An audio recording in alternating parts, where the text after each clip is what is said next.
Go to RUFUS website. Link in description. Scroll down and download RUFUS application. Run the downloaded application. Now insert your USB flash memory.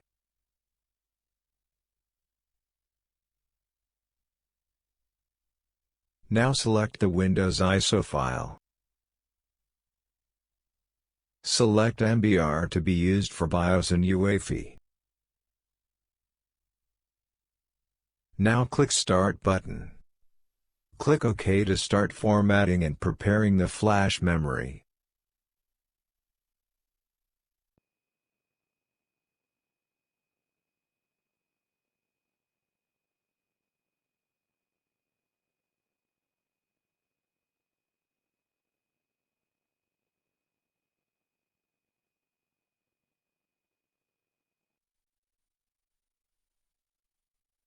Now your USB flash memory ready to use.